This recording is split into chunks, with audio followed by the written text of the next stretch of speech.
They didn't just see you. They saw themselves in the way you loved, in the way you pulled back when hurt, in the way you hid the parts you were afraid to lose. And in that instant, you weren't just a person to them. You were a mirror, the kind of mirror that shows beauty, but also the cracks they've spent their whole life avoiding. And now, they can't look away, but they also can't look too long. Because to truly see you, they'd have to finally see themselves. The moment they realize you're a mirror, they notice it before they can name it. It's not something you say. It's not even something you do. It's something about your presence. The way you tilt your head when you're thinking. The way you go quiet instead of explaining yourself. The way you sometimes leave sentences unfinished, as if the last words are too heavy to hand over. And without warning, they feel that strange rush in their chest.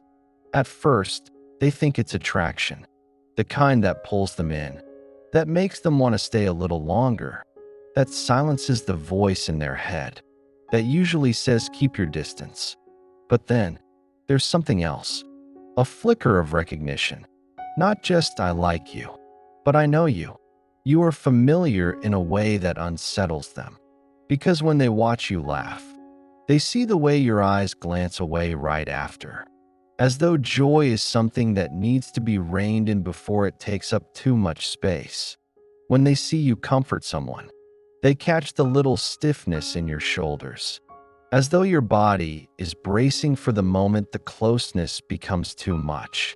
It's uncanny, because it's them. It's the way they've learned to live, balancing between wanting and retreating, between letting people close and keeping a safe gap. At first, it draws them in. They feel safe with you in a way that feels almost dangerous. Safe, because you understand without needing the whole story. Dangerous, because you understand without needing the whole story. The avoidant is used to being the one who notices, the one who keeps a careful distance while still observing every shift in someone else's mood. But you read them in return, without effort, without permission. That's when the push-pull begins. Because to be seen like this is intoxicating, but it's also terrifying. They've spent their whole life curating the version of themselves that people can handle. The independent one, the composed one, the one who doesn't need. But you are catching glimpses of the parts they keep hidden. And here's the twist. It's not that you've pried those parts open. It's that you carry them yourself. The same reflex to protect your heart. The same habit of loving in measured doses. The same quiet self-preservation that whispers, "Don't give too much, it's safer that way." To the avoidant, this is both magnetic and alarming. Magnetic, because you speak their unspoken language. Alarming, because you're holding up a mirror, and they can't control what it shows. This is why, from the very beginning, their connection with you feels different. It's not the usual "you're exciting" or "you're attractive." It's "you're familiar," the kind of familiar that makes them want to stay and run away at the same time. If you've ever been with an avoidant and felt them lean in, only to pull away right when things felt safest, this is often why. They're not reacting to you in isolation. They're reacting to what you reflect back to them. Their own guarded heart, their own unspoken longing, their own fear of being truly seen. And the truth? That's a mirror they've avoided their whole life. But with you, they can't escape it. Not entirely. Not anymore. That's the moment they realize. Being around you feels like home. But home is also the place they once had to leave to survive. Why the mirror pulls them closer. They've met many people before you. Some who wanted too much too soon. Some who barely scratched the surface. Some who made them feel desired, but never truly known. And in all those cases, they could keep control. They could choose when to lean in and when to disappear. But you've made disappearing harder. Not because you chase them, not because you pressure them, but because You recognize them. It's subtle, like two people speaking a language no one else in the room understands. You sense when their silences aren't rejection. You notice when their sudden busyness is actually self-protection. You don't push for explanations every time they retreat. And without realizing it, you've stepped past their defenses. The avoidant has built a life around managing how much of themselves the world gets to see. They reveal in layers. They love in rationed doses. They share in calculated measures. But here you are, catching the whole picture without them ever offering it. At first, this makes them feel safe, because finally, someone understands without demanding. They don't have to perform closeness. They don't have to force the right words. They can just be. This is the part that draws them in deeper than they expect. When you're together, there's a quiet comfort. The room doesn't demand energy from them. The air doesn't feel heavy with expectation. They can sit beside you without having to explain their distance.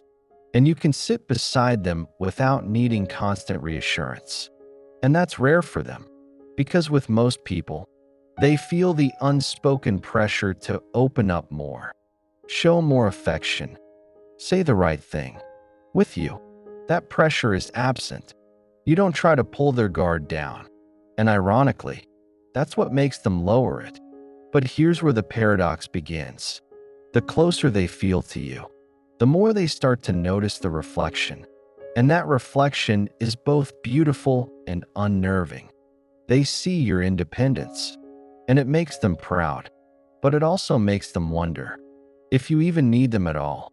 They see your emotional caution, and it makes them feel understood, but it also reminds them how exhausting it can be to love someone who is always balancing closeness with safety.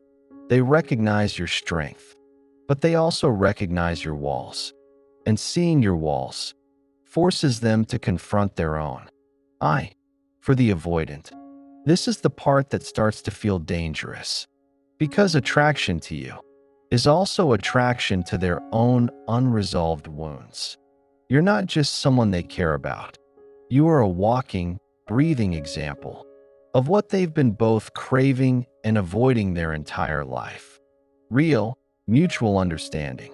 That's powerful, but it's also threatening to their emotional equilibrium.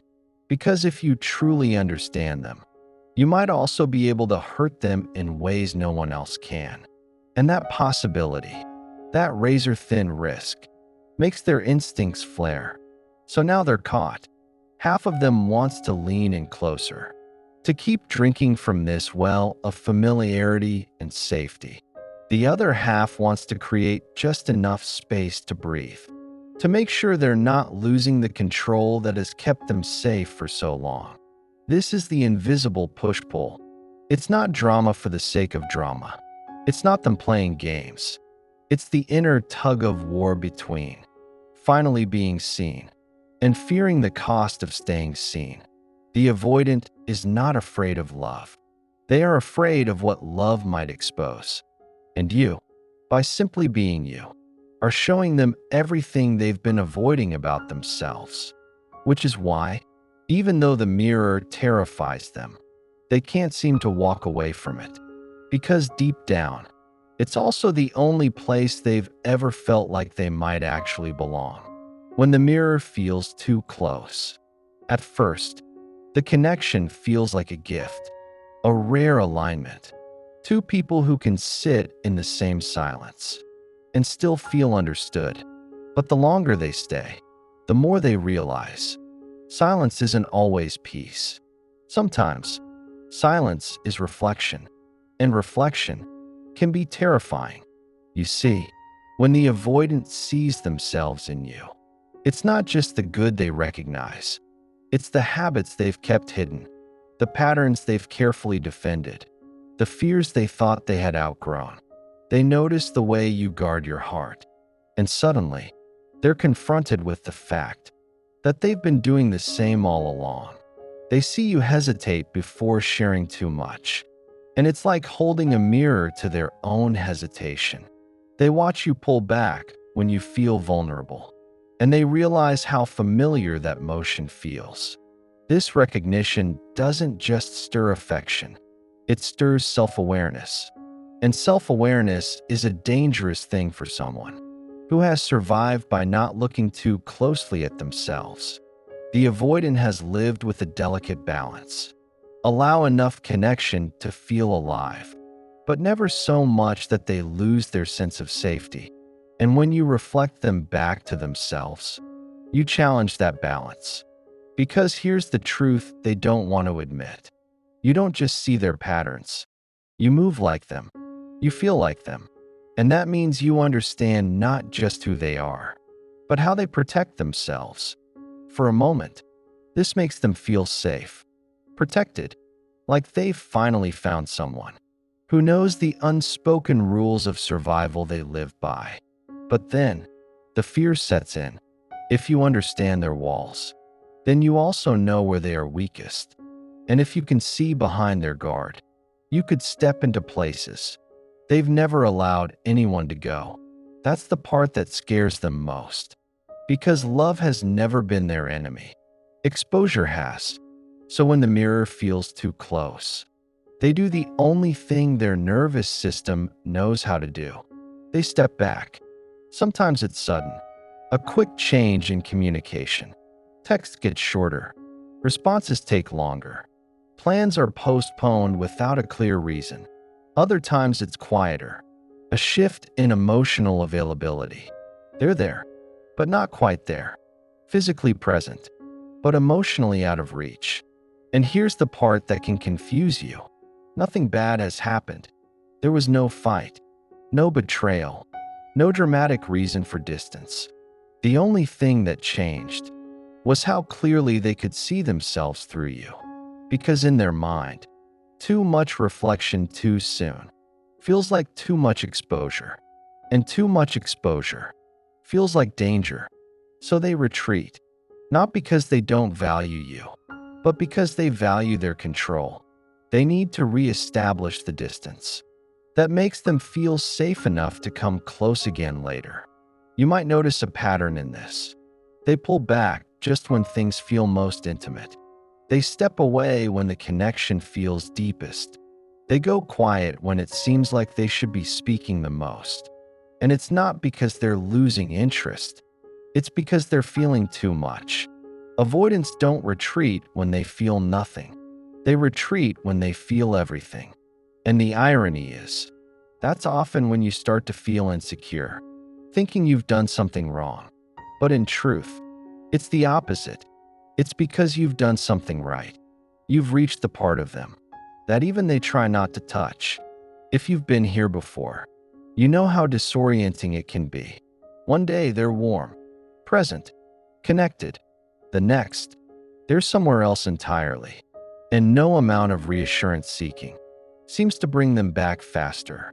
That's because this isn't about you fixing anything. It's about them recalibrating, finding the space that lets them feel in control again. Before they can re-enter closeness, the mirror doesn't break them. It just shakes them. And for someone who's spent years avoiding their own reflection, shaking can feel like shattering. But here's the truth you need to hold on to. Pulling back doesn't mean they've stopped caring. It means the connection has reached a depth they're not yet used to holding without fear. And when they feel safe again, they often return. Not always in the same way, not always at the same pace, but they return because they can't fully walk away from the only person who's ever made them feel both known and accepted. The return is never just a return. When they come back, it rarely looks like the reunion you imagined. There's no grand confession, no sudden clarity about the connection, just a quieter presence, a subtle re-entry into your orbit. They might send a short message, something casual, as if nothing happened. Hey, I saw this and thought of you. Or they comment on something you've posted, testing the waters without diving in. It's not avoidance of accountability. It's a protective reintroduction. They're not sure how much they can handle. They're not sure how much you can handle. And most of all, they're not sure if the mirror will still be there when they step close again. See, the time they spend away isn't empty. They replay moments in their head, the conversations, the looks, the pauses where you didn't fill the silence with demands. They remember the way your presence made them feel, and they also remember the way it scared them. Distance for them is not just about space from you. It's about space from themselves. But here's what makes the return so significant. If they've come back, it means they've made peace, at least temporarily, with what they saw in you. And that peace, however fragile, is a huge step in their inner world. When they re-enter, they're usually carrying something, not a gift in the literal sense, but a shifted energy. They might ask more questions, listen more intently, allow conversations to drift into deeper waters without the urge to pull away immediately. It's subtle. You might miss it if you're looking for something big, but for the avoidant, even a small step closer is monumental. What they won't tell you is this: coming back after seeing themselves in you is harder than staying away, because returning means accepting that they are willing to risk feeling that reflection again. And that reflection still holds both attraction and fear. Sometimes they come back with a plan, to stay more in control this time, to pace themselves, to avoid the moments that feel too exposing.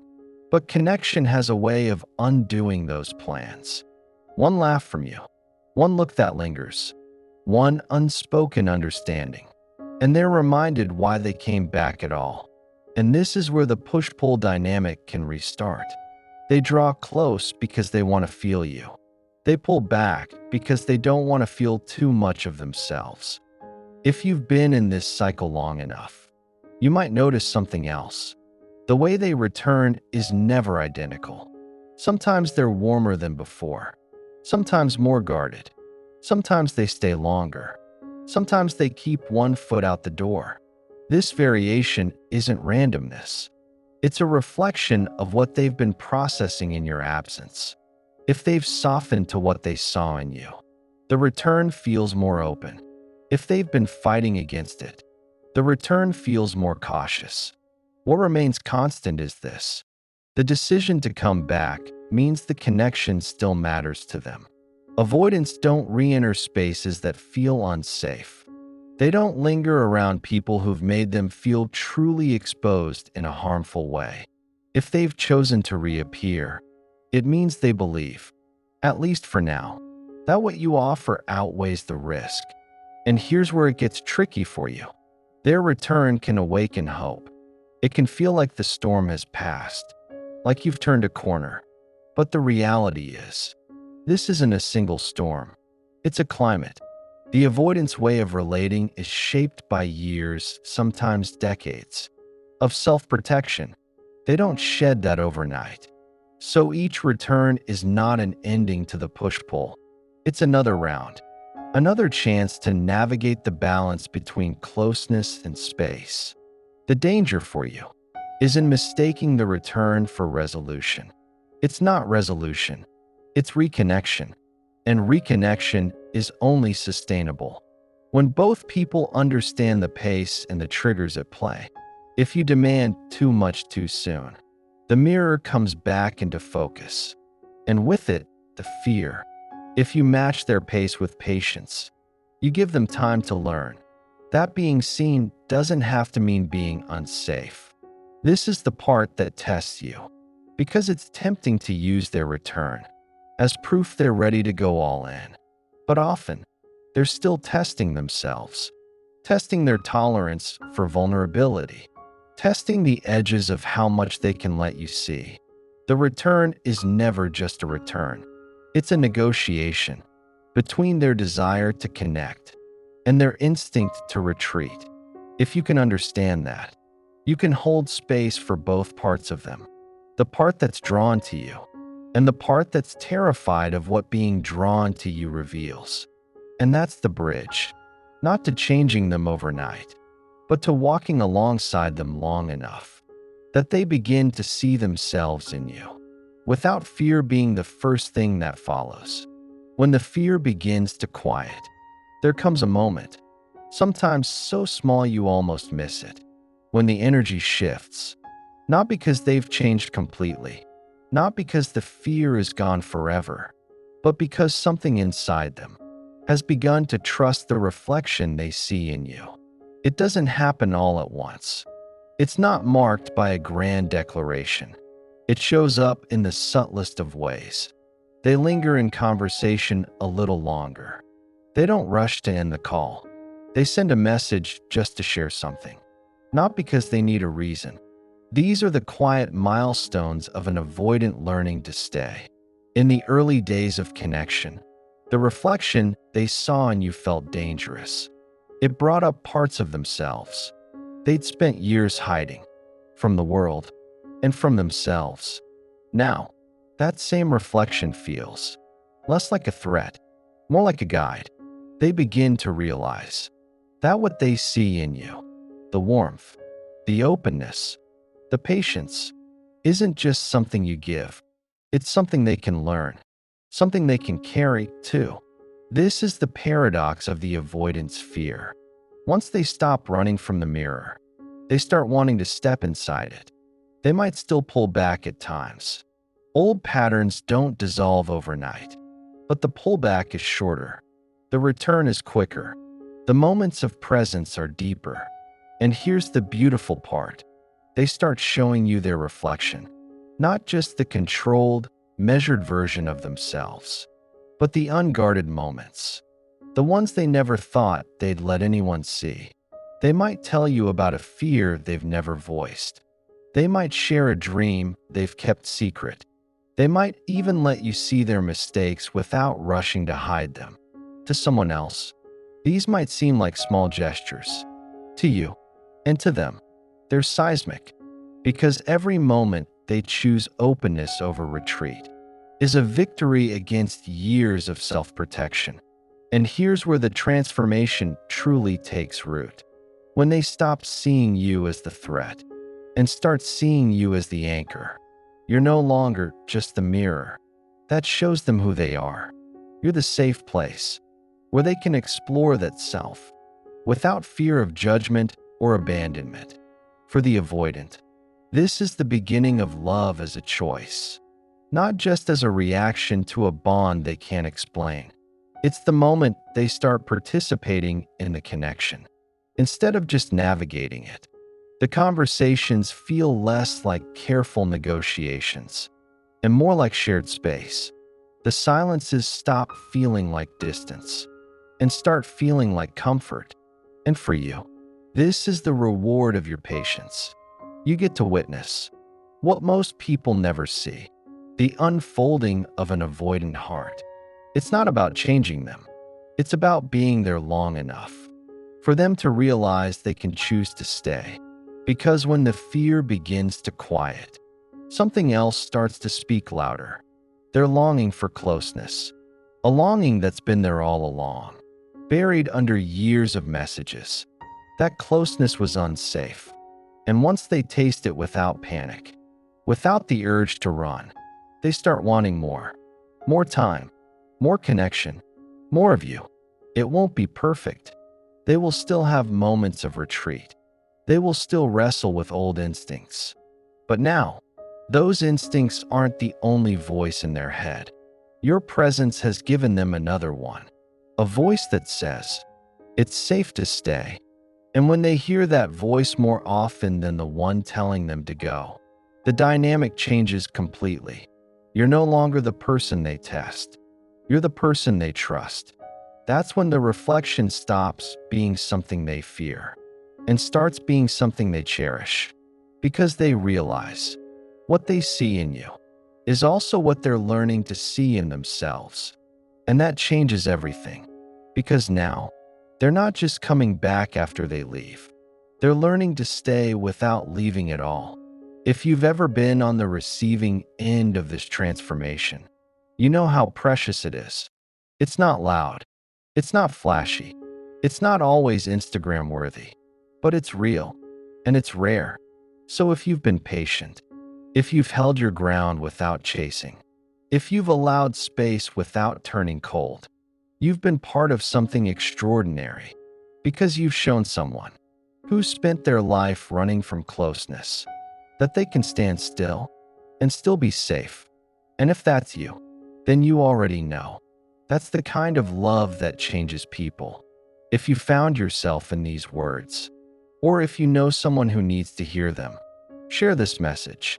You never know. It might be the mirror they need to finally stop running.